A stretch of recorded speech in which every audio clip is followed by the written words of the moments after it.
And with me now in our Sydney studio is the Treasurer, Joe Hockey. Nice to see you, Mr Hockey. Great to be here, mate. Lots to get through. I'll come to GrainCorp later. Let's start with electricity prices. As we heard in that story, the gas and electricity companies are casting some doubt over whether there will be price cuts after the carbon tax repeal.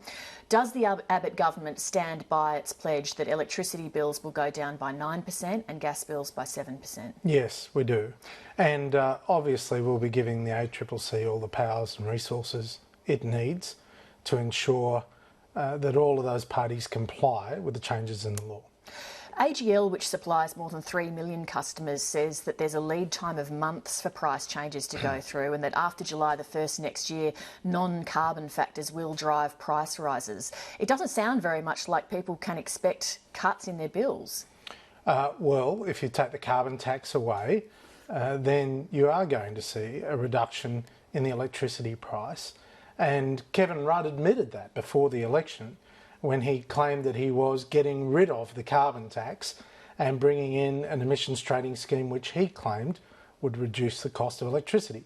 So just to be realistic about this, on the one hand, Labor can't claim that it's not going to work, and on the other hand, a few weeks ago, they were actually campaigning for it. Well, let's talk about the actual gas and electricity companies, not what Labor says. Why should we believe you and not what they're saying? Because they're the ones, of course, in the hot seat to pass on or not pass on the price cuts. Well, let's just see how it pans out. It wouldn't surprise me that self-interest is at play with some of these companies.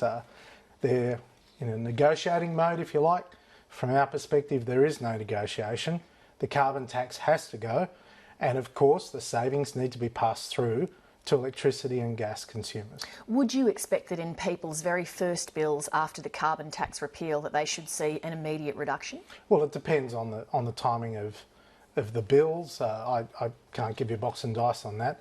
But just as it didn't immediately flow through at the time of the passage of the original legislation, it had a start date. So too would you see it with a repeal date.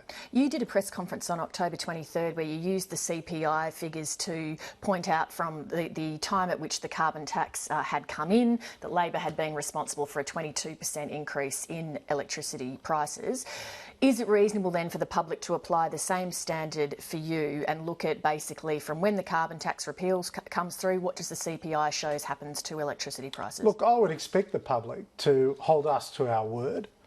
We expect nothing less, and we will keep our word. It's as simple as that, Lee.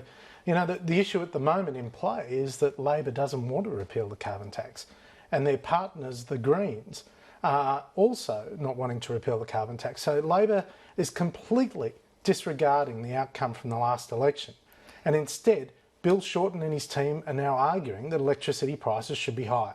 They've got to explain that because they're the ones that control the decision now. We're putting our cards on the table. Let's say they see the light, as you might put it, on that issue.